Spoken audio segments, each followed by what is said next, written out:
Hello and welcome to episode of the Bubbs on Sports podcast. Today is Monday, May 29th. Hope everybody's having a day so far and had a good rest of their day yesterday. Hopefully everybody had a good weekend. It was an exciting weekend in the world of sports. If you're a Yankee fan, you're feeling good today. If you're a Mets fan, you're not feeling so good, as the Yankees, after a tough 3 straight losses to end the Baltimore series and then to start the San Diego series, they take the weekend games. They win on Saturday and get the win yesterday where everybody was hitting on the offense, and it was a great win and a very big, much-needed series win for the Yankees as they take 2 of 3 against San Diego. They'll now open up a 3-game set today against Seattle before heading out to L.A. to end the week against the Dodgers. That will be an exciting series that will end and finish off with Sunday Night Baseball coming up later on this week. If you're a Mets fan today, you're not feeling so good. You lost 2 of 3 against the Rockies. You lose 2 of 3 against the Cubs.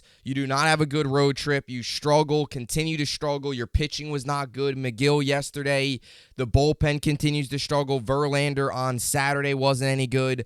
You do have a couple positives. Alvarez is legit. He's got to be in the lineup every day. But there's still questions as to why the New York Mets are not playing all the young kids and not playing all the young guys at the same time. So that has been a serious issue for the New York Mets as they lose yet another series. And after getting above 500 over a couple games, I think they were like 2-3 games above 500, they now drop down right at the 500 mark at 27-27 coming out of this weekend, losing 2 of 3 against a Rockies team that you should beat. It was a crazy Saturday night for the Celtics and the Heat, a great game winner by Derek White. I mean, just an awesome game. And I say that because, you know, Game 6 in Miami, you talk about all of the potential drama and all of that, and we got all the drama. We got all of the excitement, all of the intense moments. Derek White with the game winner with .1 left on the clock. Marcus Smart, I should say, shoots up a quick 3 with 3 seconds left. Derek White with the putback. They get the win. Celtics force a Game 7 tonight in Boston at TD Garden. Winner of that will face the Nuggets starting June 1st in the NBA Finals. So we'll get to that here a little later on. Vegas, Dallas Stars also tonight. Stars, after Joe Pavelski's game winner, they get the win again on Saturday, and now they force a Game 6. Dallas is back home tonight. If they get the win, they force a Game 7, and we potentially could be seeing right now 2 historic 3-0 comebacks in the NBA and the NHL. Just when it looked like all was over, we have now gotten 2 great series between Vegas and Dallas and Boston and Miami. Today is obviously Memorial Day. I want to take a moment here to thank all the veterans who served, thank all of those who are serving now. Without all of you, your sacrifice, we wouldn't be here right now keeping this country safe. Obviously the land of the free, and I want to thank you all for, your service, and for those who are active now, thank you for your current service and all you do for our country. So just wanted to start off by saying that here on this Memorial Day Monday. Hope everybody enjoys their Memorial Day. Obviously, whatever you're doing, hopefully you enjoy it. And we got some exciting sports on tonight on Memorial Day to look forward to. So topics for today's podcast, we're going to start off talking a little Rangers. We're going to get into a little bit of hockey here to start, talking Rangers and Peter Laviolette, who seems to be the front runner right now for the Rangers job. We've heard some rumors here over the course of the past couple days. And it's really starting to heat up here that once the Stanley Cup Final starts, it seems like something next week could happen with the New York Rangers where they get their coach and they find their coach and they secure their coach. So Peter Laviolette, who has been a name that, I talked about a little bit last week. We've talked a little bit about, on this podcast and since the day Gerard Gallant got fired, I talked about him last week, all that stuff. Is an interesting name to consider, and it seems like the Rangers are heading in that direction. I'm going to talk about it. I'm going to get into my thoughts. We're going to get into kind of his career numbers, what he's done throughout his career, and how I would feel about this hire for the New York Rangers. So we'll get into this here to start. And then I also want to get into the Dallas Stars and the Vegas Golden Knights and the Boston Celtics and the Miami Heat. 2 big games tonight. Game 6 between Vegas and the Stars, and Game 7, the 2 best words in all of sports, Game 7 tonight between the Boston Celtics and Miami Heat. Celtics looking to clinch a 3 3-0 comeback. An historic moment tonight, potentially going down in Boston if the Celtics pull out the victory and get to the NBA Finals. So we'll get to that a little later on. We'll also touch on the Yankees and the Mets as well after that. But we'll start off today's show talking a little Rangers here, as obviously we wait to see what happens in the Stars and the Golden Knights series. Game 6 tonight, we'll see if the Stars can win and force a Game 7 and potentially mount a 3-0 comeback similar to what the Boston Celtics are trying to do.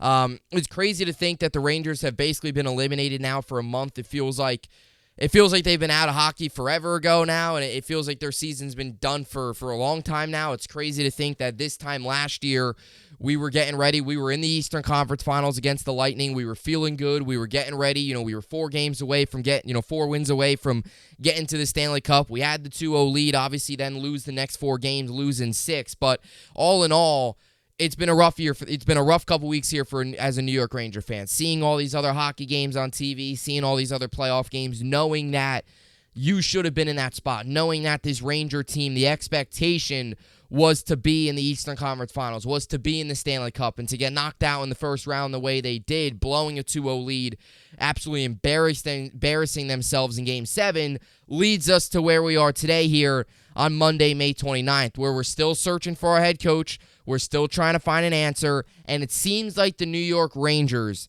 are starting to dial in on that answer. So a couple of days ago, we heard from multiple guys, specifically Elliot Friedman, who obviously covers the NHL and stuff, basically said that Peter Laviolette right now seems to be the front runner for the New York Rangers. And I talked about this last week, some potential names for the Rangers that we threw out there. Chris Knobloch was a name, a guy that I really like. I think he's, again, one of the young, bright minds in the NHL or coming up in the NHL. Obviously, currently, as the coach of the Rangers, farm system teams, in the AHL and the Hartford Wolfpack and stuff. But, he's a guy that is a bright young mind, a guy that can really build something here. The biggest question with Chris Knobloch was, can he handle the pressure? You're taking a team, you've got to win a Stanley Cup with this team or else it's going to be a failure.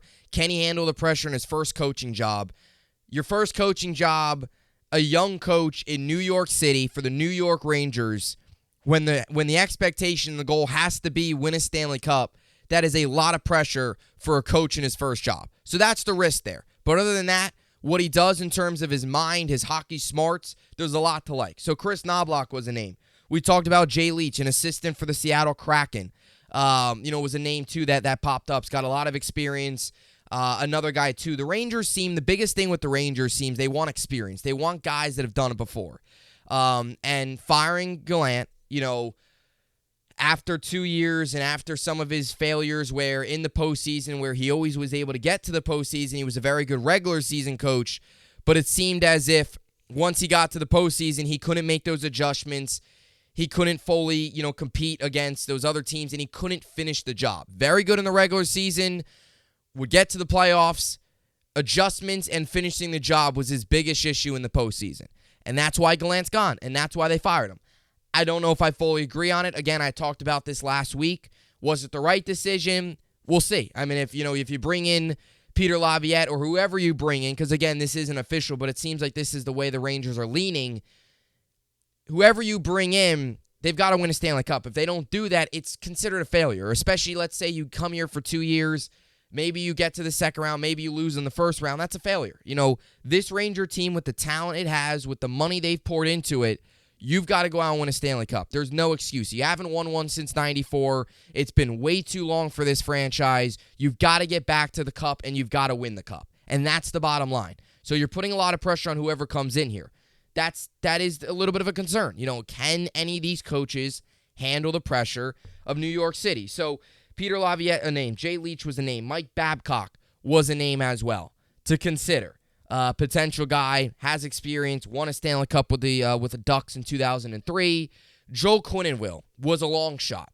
Had the issues off the field with the allegations and stuff in Chicago with the Blackhawks. Is a phenomenal head coach. The off the ice issues is a problem. And I know they allowed him to search for a coaching job again, and they've kind of allowed him to get back into the NHL and get back into potentially coaching. But there still are those off-the-field records in the history, not good history for Joel Quenneville How would that work in New York with the media, all that stuff? He's a winner. He's had a very successful career, but the off-the-ice issues is a problem for him. He's not going to get hired. He was a long shot from the start. He's not going to get hired. You've heard so many other names. Again, whenever a team's searching for a head coach, you hear about 10 to 15 names, potential names. I mean, we even heard Daryl Sutter there for a little bit. A couple days after Gerard Gallant got fired, you have a list of about 10, 15, Henrik Lundqvist and Mark Messier, people were talking about. Oh, the potential of Mark Messier becoming a head coach. Oh, the potential of Henrik Lundqvist becoming a head coach, getting back with the organization, right? You hear all these names. At the end of the day, one of the names comes out on top. I think you even heard some Barry Trotz talk. Bringing him, Again, not that the Rangers ever interviewed him, but it's just fan speculation. It's media speculation of potential names to consider. There's about 10, 15 at the end of it all. One gets chosen. So it seems like right now, as this coaching search continues, and it's now really kind of turned into about a month, because the Rangers lost on May 1st. They got swept by the Devils. They lost Game 7, or not get swept. They lost Game 7 against the Devils 4-0 on May 1st. A couple days later, Gerard Gallant gets fired. So it's been about a month. In like 2 days, it's been a month of no Rangers hockey. It's been really a month since Gerard Gallant got fired. So the end of this whole coaching thing, the end of this whole coaching spree, coaching, search is got to be nearing its end, because it's been a month of searching and figuring out who you want to bring in, who the Rangers are going to bring in. And the other day we heard that Peter Laviolette seems to be the most realistic, and I guess some people are saying the most logical fit right now for the New York Rangers. He's got a lot of experience. He's won a Stanley Cup before. He's been in the league for a very long time. He seems right now to be the front runner. And I talked about Peter Laviolette the other day when I talked about potential Rangers coaches to consider. And there's certain things I like about him. There's certain things I don't like. Again, here's the issue with bringing in a guy like Laviolette. He's got a lot of experience. The way it ended in D.C. with the Capitals, where last year they missed the playoffs, it seems like they're heading into a rebuild. They were missing some big key factors like Tom Wilson and John Carlson and Nicholas Backstrom, who missed a lot of time last year with injuries. It seems like the Capitals are heading into a direction where they want to rebuild. Firing Peter Laviolette was probably part of that, bringing another mind, bringing another coach, kind of rebuild, reset for the Capitals. I don't think they're going to enter into a full-on rebuild, but maybe a reset. They'll probably be maybe competitive this year, and then next year they'll compete again. They'll really start to compete again. I don't know what way they're going to do it, but it seems like they're starting to enter a little bit of a rebuild here. After winning a cup and after having very successful years with Alex Ovechkin, it seems like they're heading into that direction. The concern with him is the way it ended with the Capitals. And I'm going to read through his entire career record and entire career highlights and stuff. He's been to 3 Stanley Cups. He's got experience. He's won 1 of them. He's lost 2 of them.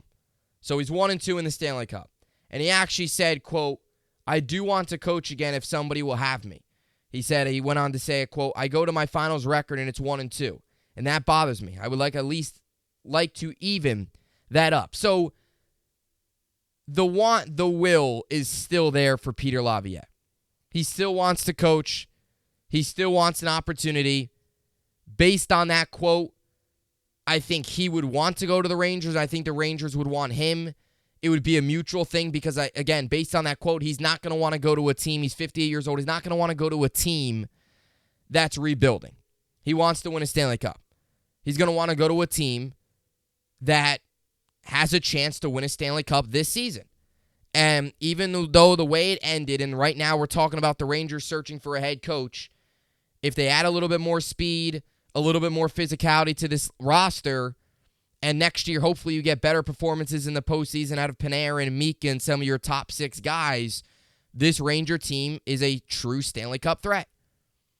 So it's kind of a good match there, where Laviolette still has the want, he still has the will, he wants to win. He's not going to want to go to a rebuilding team. He wants to go to a team that can win a Stanley Cup. The Rangers can do that. So it does, in that sense, seem like a logical fit where it works for both sides. Laviolette wants to win. Rangers have a Stanley Cup contender on their hands with their roster. Combine the two, see what happens. Those are the positives. Again, the negatives is he's been in the league for a while. He had a lot of success. The last 3 years, he hasn't had much success. He had the 2 first-round exits the last 2 seasons. The last 3 years, he had 2 first-round exits, and he missed the playoffs last year with the Capitals. Your concern with that is the way he does things, kind of his way of doing things. Is it getting old? Are players nowadays not really buying into it anymore?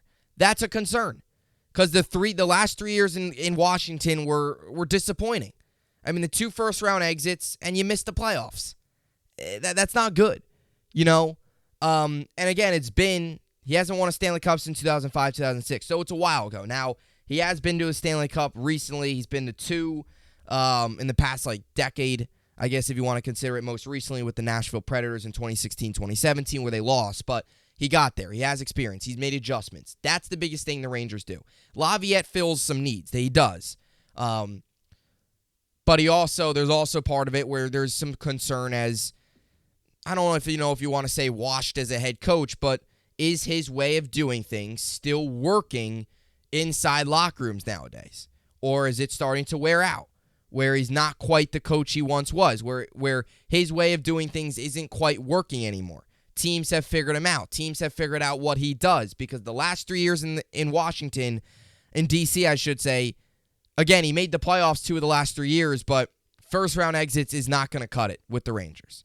You got to get to the Cup. You got to win a Cup. Bottom line. So there's some positives and negatives, with Laviolette. He's got experience. That's the biggest thing that Ranger fans want. Again, I know some people with the Chris Knobloch, a young guy, a young mind, where you can really kind of build something here, and it's because Laviolette, there's potential here with Peter Laviolette where it's a Gerard Gallant situation all over again, where he's here for 2 years. They get maybe to the second round in the Eastern Conference Finals, and they don't win, and they say, you know what? We got to redo again. We got to bring in somebody else. There's potential there. As if you bring in a younger mind or another guy that is either right on the cusp of winning or, one of these guys that's one of the up-and-coming, rising great coaches in hockey can really build a foundation and not only be here for 2-3 seasons, but be here for a while and really build something here for a while, almost like Cooper did in Tampa, where they won back-to-back cups. They've been very good, sustained success for a very long time. Not just a 1-2 year deal, boom, you're out of here. Those are some of the questions. All in all, though, his career resume is good, and I'll read it to you right now. In his career, he's 752, 503, 25, and 150. He's won 752 games in his career. He's coached 1,430 games as a head coach. Experience again. Career winning percentage of .526. So in his career, he's won more than he's lost. I mean, I know that might sound basic, but he's out of winning. He's won a lot in his career. When you break it down, he's been with 5 teams. The Islanders, the Hurricanes, the Flyers, Nashville, most recent with the Capitals. So his 2 years with the Islanders, he went 77, 62, 19, and 6. His 5 years with the Hurricanes, he went 167, 122, 6, and 28. His 5 years with the Flyers, he went 145, 98, and 29. His 6 years with the Predators, he went 248, 143, and 60. And most recently, his 3 years with the Capitals, he went 115, 78, and 27. So he spent the most time in his career, obviously, with the Capitals. And, he spent the most time with Nashville. And he had a lot of success with Nashville. Was Western Conference champions, got to the Stanley Cup in 2017. They lost, but he got there. He had a successful season. His 2 most successful stops were Nashville and Carolina. He did get to the Stanley Cup with Philly. I guess you could probably consider Philly both successful, but he was with Nashville for an extra year. Philly, obviously, he was there for 5 seasons. I believe he was only there for really 4 years. His 5th season, he only coached 3 games, and then it was done. He was out that next season. Or his 5th year, it was short. It was a very short season, and they got rid of him. But all in all, again, he won a Stanley Cup in 2005, 2006. So 52, 22, and 8, they went that year. Had 112 points. They won the Stanley Cup. That was that. He's won a cup. That's a big deal. You want to see that. Now, when you look at his career playoff record, In his career, he's over 500 in the playoffs by 2 games. He's 78 and 76 in his career in the postseason. He went 4-8 in his 2 years in the playoffs with the Islanders. In his 5 years with the Hurricanes, he went 16-9 in the postseason. In his 5 years with the Flyers, he went 23-22. His 6 years with the Predators, he went 32-29. And his 3 years with the Capitals, again, most recently, 3-8. Not good. That's not good. That's your concern. His most recent, it did not end well in D.C. Now you go to his other Cup appearances. So with the Flyers in 2009-2010, he got to the Stanley Cup. They went 41-35-6. They had 88 points. They lost that series 4-2 in 6 to the Blackhawks. Obviously, Patrick Kane, the Blackhawks back then when they were winning Stanley Cups basically every year. His next Cup appearance was 2016-2017 season with the Predators, where they went 41-29-12. They had 94 points. They came out of the Western Conference. They lost in 6 to the Pittsburgh Penguins and Sidney Crosby and company. So those were his other 2 Cup appearances, both losing in 6 games to the Blackhawks and the Penguins. Now, he kind of ran into a buzzsaw with Chicago because those Chicago teams were insane. That was like a mini dynasty they had. And with the Penguins and Sidney Crosby and the core that they had, they were another tough team to beat. So it wasn't necessarily, again, they got to the Cup. If you don't win the Cup, it doesn't matter. You got to win it, obviously. But he ran into a buzzsaw in Chicago. That was kind of I think that was the earlier days of that Blackhawks kind of dynasty that they had working. And then obviously with the Predators where, again, Sidney Crosby, one of the greatest hockey players of all time, beats you in the Stanley Cup. Those were his other 2, Cup appearances. So all in all, he's 1-2, and he won it with Carolina back in 2006. So again, his last 3 years with the Capitals. In 2020-2021, he went 36-15-5, 77 points. They lost in the first round to the Bruins 4-1 in 5. Then the 2021-2022 season went 44-26-12, had 100 points. They lost in 6 in the first round to the Florida Panthers. And last year, 2022-2023, they went 35-37-10, 80 points, missed the playoffs entirely. Now, again, they dealt with a lot of injuries, a lot of major injuries to their team. Was that part of it? You definitely could put that into the conversation. That's definitely possible that those injuries and missing guys like Nicholas Backstrom and Tom Wilson and, Carlson and all those guys, missing those guys for an extended period of time is tough. Those are some of your top guys in your team. Tom Wilson obviously brings physicality. Unfortunately, our Ranger fans, we know all about him. Nicholas Backstrom and John Carlson, 2 very solid pieces as well to add on to, Oshie and Ovechkin and what they've got working there in D.C. So missing those players was really rough. It's tough sometimes to do that. But, even with a full roster, to get knocked out back-to-back years in the first round is not great. So, again, all in all, I like Laviolette. I think he's a solid coach. I think he would be a good coach to bring in. I do. I think he would be. I would be happy if we hired Peter Laviolette. Would I be ecstatic? I mean, look, I'd be okay with it. I mean, I would be happy. There's some concerns there. But at the end of the day, he does check a lot of the primary boxes us Rangers fans ask. And that's where I think some of his recent struggles with the Capitals and stuff like that, I think the stuff that he has done in his career, I guess, kind of outweighs what he just recently did in D.C., where he makes adjustments in the playoffs. He's finished the job. He's been to 3 Stanley Cups. He's won one of them. He's got an above 500 record for his career, and he's had success in the postseason. And he's experienced. He's a veteran. Though a lot of what the Rangers are asking for, Peter Laviolette gives you. Recently, he hasn't had the most success ever, and is that a reflection on the roster not being healthy? Is that, him kind of maybe running out of... Because again, too, coaches have primes, and they tend to fall off, too. I know you look at only athletes and say, athletes are washed. Coaches get washed, too. I mean, there's coaches out there that are once really, really good, and after a while, their way of doing things, their way of handling the locker room, and guys sometimes, of different, once you get, different guys in the locker room and the teams change and stuff like that, some guys just don't buy into your plan anymore. And that happens to a lot of coaches, right?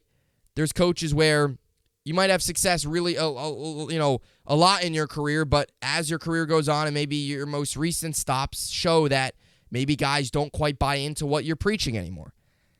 Is that what showed in with the Capitals? I don't know. But overall, when you look at his full body, he would be a very solid hire. And I wouldn't mind it at all.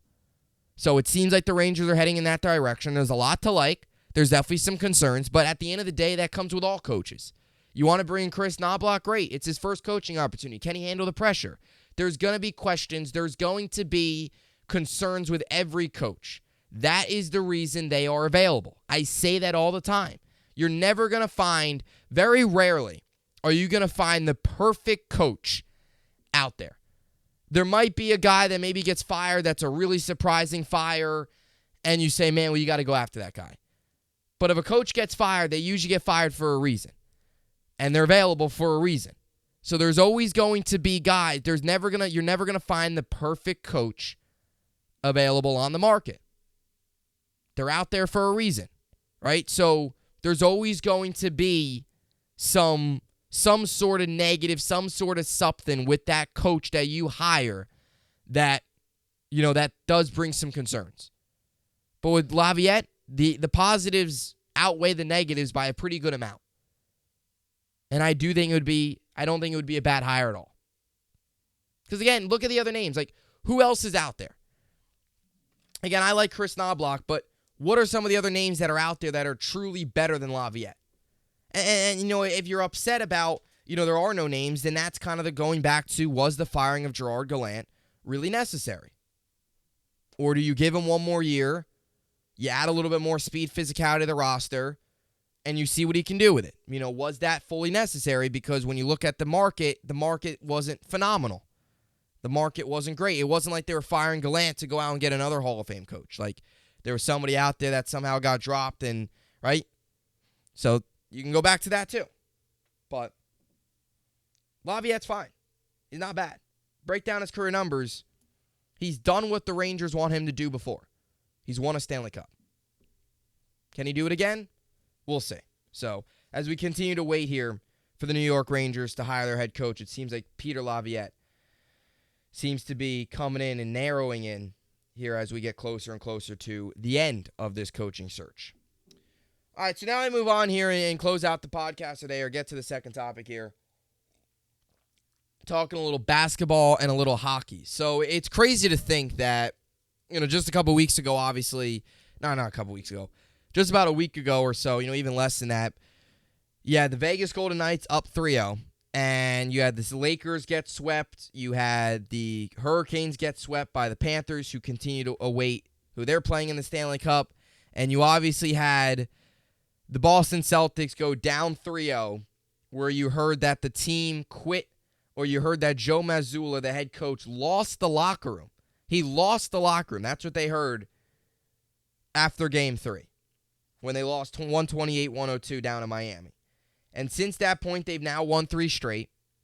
And since the Vegas Golden Knights were up 3-0, they have now lost 2 straight. They lost Game 4 in overtime with a Joe Pavelski game winner, and they lost again on Saturday 4-2. And now tonight, back in Dallas at American Airlines Center in Dallas, you will have the Dallas Stars and the Vegas Golden Knights face off in Game 6. Winner of this, you force a Game 7, which will be on Wednesday. Winner of that faces the Florida Panthers in the Stanley Cup. So that series is now back. And I got to admit, a lot of people probably barbecuing today. It's a great day, obviously, with family and friends and all that cool stuff, right? But you got to make sure tonight, 8 Eastern, you're in front of a television, because tonight is going to be awesome. You start off with 8 Eastern on ESPN. You got the Dallas Stars and the Vegas Golden Knights Game 6. And then at 8:30 on ABC, you'll have, or TNT rather, you'll have the Celtics and the Heat Game 7 at TD Garden. So those 2 games tonight are going to be awesome. I'm rooting for the Stars tonight. I am. I want to see the Stars get the win. I want to see them go out. And nothing against Vegas. I just want to see them force the Game 7. That's all. I mean, again, I don't care who comes out of the series. I think it would be, if Florida wins, I think Florida's probably going to eventually win. I think Florida's going to win the Stanley Cup, personally. They're a buzzsaw right now. Matthew Tkachuk, nobody can stop him. Florida's they're on a magical run. I don't think any team's stopping them. That's just how I see it. I could be wrong. We'll see. But if Dallas forces a Game 7 and the Boston Celtics win tonight and then Dallas wins Game 7, you're looking at 2 3-0 comebacks. We went from 0 3-0 comebacks to 2 in the span of like 2 days in the same year, in the same round. Western Conference Finals and Eastern Conference Finals, obviously, in the respective leagues. So it's crazy. And obviously the Celtics got the job done in Game 6, 104-103 with the crazy putback by Derek White, number 9. Derek White forces Game 7. But what a game for Boston. And something about Boston that, we haven't talked about much, or we have talked about a lot, and I had talked about it, on, I believe it was, Friday, I think, when we talked about them, forcing the Game 6 and getting back to, or forcing a Game 6 and making the series interesting and one win away from getting back to Boston. And again, I think Boston wins tonight. I do. I don't really think tonight's game between the Celtics and the Heat is really about strategy. I know you can break down, if this team does this, if this team does that. To be honest with you, I think tonight's game, it's gonna happen, and the game's gonna be won and lost between the years in each team's head. I think the Celtics right now are oozing of confidence. I think they have a lot of confidence. The Celtics really aren't playing with much pressure. They really aren't. It's Game 7. They're in their home building. It's been a great comeback already to even get this series to a Game 7. After losing Game 3, your coach openly came out and said he lost the locker room. To come back and win one game after he said that was crazy, let alone 3, and force a Game 7 is a whole nother accomplishment in itself. Now, if you get the job done tonight, this is the greatest comeback in NBA history. No team has ever done it before, right? Especially the way they've done it. Saturday night, it looked like it was over, 3 seconds left. They had, Tatum covered. The Heat did everything they wanted to do. They didn't want Tatum taking the shot. Marcus Smart had a very high basketball IQ play. Instead of taking a couple dribbles and setting up and shooting up at the buzzer where if it goes in, you win. If you lose, if it doesn't, you're done. He got it. It was a quick catch and shoot. He got it turned and shot. Gave Derek White an opportunity to get up on the offensive glass and get the rebound and get the putback and put it in. And that's a credit to Boston. Miami Heat was not defending the glass. They were not defending the boards. And that's on Miami. I know you can look back at the game and how much time was left on the clock. At the end of the day, Miami's got to be more alert on the offensive rebound. Derek White slipped right into the paint and got the putback. Miami can't let that happen. I think tonight's game, again, and I said this on Friday, I think Boston's going to win tonight. I think Miami Heat's done. I think their confidence has dropped. I think there's a lot of pressure on them. I think at times Jimmy Butler has not been himself. He shot 5 of 21 the other night. Jimmy Butler went from putting on one of the better shows we've seen in the postseason the last couple years to disappearing. He's disappeared the last 3 games. He really has. You can't shoot 5 of 21 in Game 6 in your home building trying to avoid going back to Boston. You just can't do that. Celtics right now are the more confident team. They're way more confident. They're playing with a lot more energy. They're hitting their groove. The Heat right now are struggling. The Celtics are not. That's the most basic way to put it. I think Boston wins tonight. I think Miami's lost all confidence. And that's why I said it's all in the head tonight. You could break down strategy and break down, if this team does this from 3. I think at the end of the day, Miami's lost a lot of confidence. They've got a lot of pressure. They realize that they're one loss away from going on the wrong side of NBA history. And I think the Celtics they're playing free tonight. Like, they're going to go out there and I think play free. Because they realize, hey, they don't got any pressure on them. Miami's got all the pressure. You can't blow a 3-0 lead. That's pathetic. You can't, Jimmy Butler, after he trolled the Celtics after Game 3, you can't go out and blow a 3-0 lead. They're going to be tense. They're going to be high pressured. Boston's going to come out loose. I think Boston wins tonight. I wouldn't be surprised if tonight's game, I don't want to say blowout, but I wouldn't be surprised if tonight's game is a 111, 103, like 8, 9-point victory for Boston, where the final couple minutes or the final minute or two is not high intense. It's kind of Miami just fouling ball. Like, I really wouldn't be surprised. I don't think you're going to get a 103, 102 game tonight. I think you're going to get Boston win, and they're going to win. I don't know if you want to say convincingly, but they're going to win by a couple possessions. I don't think this is going to be, I would love for it to be 3 seconds left, whoever has the ball down 2 with an opportunity to win it or tie it or force overtime. I would love for that to happen. That would be great. Game 7, 1-point game with 3 seconds left. That would be awesome, right? I don't think that's going to happen, though. I think Boston's going to win tonight. I think they're going to win by a couple possessions, too. I think Boston's going to take care of business. They just have a lot more confidence right now. They're hot at the right time. Miami is not. Miami's not hot at all. They're cold. So, either way, I guess we'll see. Obviously, Thursday's game 1, 8:30 p.m. Eastern on ABC. Denver versus whoever wins tonight. Denver will probably go on and win, I would assume, and we'll do a preview and stuff like that, but it's going to be real interesting. And then you also obviously got the Vegas Golden Knights and Dallas Stars tonight. Joe Pavelski is one of the more underrated players in hockey. I continue to say that. I mean, scoring that goal in Game 5 to force, or scoring that goal in Game 4 to force a Game 5, win Game 5, you're now in Game 6. Boston and Dallas Stars right now pushing towards history in both leagues. And Vegas not quite there yet. If they lose tonight, then it really, backs against the wall. But Vegas and Miami getting closer to being on the wrong side of history with both potentially blowing 3-0 leads in the NHL and the NBA. So a lot to look forward to tonight on Memorial Day with Game 7, Heat Boston, and Game 6, Golden Knights, Dallas Stars in Dallas. All right, so as for tonight in the world of baseball, you got games on all day. Phenomenal day there for baseball with afternoon games all day and games throughout the day. Mets will have the day off today. They'll be back in action tomorrow to open up a 3-game set at home against the Phillies.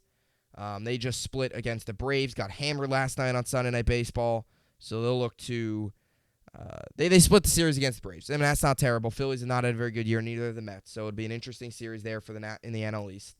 And the Yankees open up a 3-game set, 6-game West Coast road trip today. They'll play 3 here in Seattle. Then they'll get a day off on Thursday before heading to L.A. for a Friday through Sunday 3-game set. And then after that, they'll get a day off Monday after that. And then they'll get next Tuesday, they'll face the White Sox at home to open up a 6-game homestand, which Yankees actually have a lot of exciting games coming up. They'll get a 6-game homestand that'll end next Sunday. They'll get 2 Sunday night games in a row. This upcoming Sunday against the Dodgers, and then next Sunday at home against the Red Sox. Whoops, as I dropped my phone. And then after that, you'll get the Mets for 2. So you'll get the Subway Series. And as much as the Mets have struggled and they haven't played well, the Subway Series is always exciting. And then after that, you get 3 against Boston in Boston. So the Yankees got a couple big series coming up here. Seattle starting tonight. You'll get Domingo Germán on the mound, fresh off of his 10-game suspension. He's 2-3 with a 3.75 ERA, and you'll have Miller on the mound for Seattle. He's 3-1 with a 1.15 ERA. Yankees 10 games up on 500, 32 and 22, and the Mariners are 3 games up on 500, 28 and 25. Domingo Germán versus Bryce Miller tonight at T-Mobile Park in Seattle. 9:40 start, so a late start Eastern Standard Time as the Yankees head out west. So, that'll do it. That'll do it for the podcast here today. Another big podcast in the book. Stay tuned. I got a lot more content coming your way. I plan on doing a live stream, potentially just the live stream doing all New York, talking all things New York sports. Whatever you want to talk about, we'll discuss here on the show. Either tomorrow or Wednesday. I do have something set up tomorrow, though. I got a special guest coming on doing a live stream talking Jets. So stay tuned for that. That's coming tomorrow. Excited to do that. Got a special guest coming on talking all things Jets, so definitely tune in then. I'll have everything posted out on my Twitter, and you'll see it on here on YouTube as well. So stay tuned for that. I will also incorporate some other live streams and a lot more content coming up this week as well. So enjoy your day. Enjoy Memorial Day, whatever you got, whatever you're doing. Enjoy it. I will see you all back here tomorrow. Hope you enjoyed it, and thanks for watching.